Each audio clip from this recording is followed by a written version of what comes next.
Mnanielewa? Mtaanza kuona bei mpya kuanzia next week, kwa sababu lazima tu balance, tuhakikishe ya kwamba hata ile tunatoa nje haiumizi wakulima wetu, si ndio?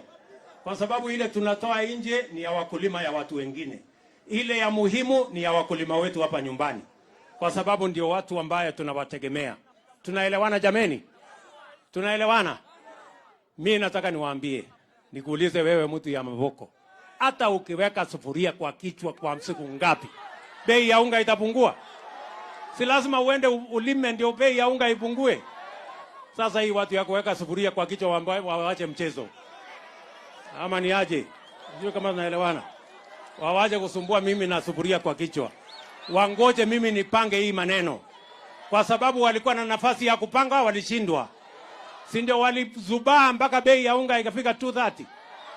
Sasa waache kutuletea Kiingereza mingi. Ama mnasemaje Mavoko? Waache Kiingereza hii watu. Mimi nataka niwaulize vile vile, kwa sababu tunataka kutembea pamoja.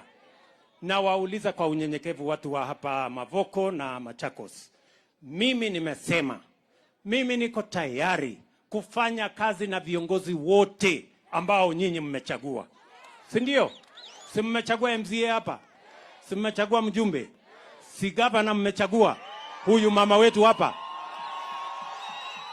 Na mimi nimesema niko tayari kufanya kazi na viongozi wote. Tupange mambo ya maendeleo ya taifa letu la Kenya. Na mimi nataka niulize wale viongozi wengine, wawachane na mambo ya maandamano.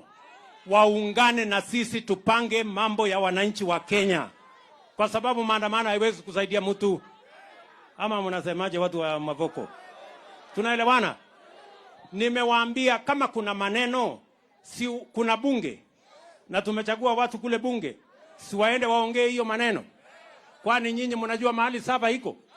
Sasa mtu anakuja kusumbua nyinyi ati Saba mtajua Saba iko kuko na wani. Waachana na mambo ya Saba.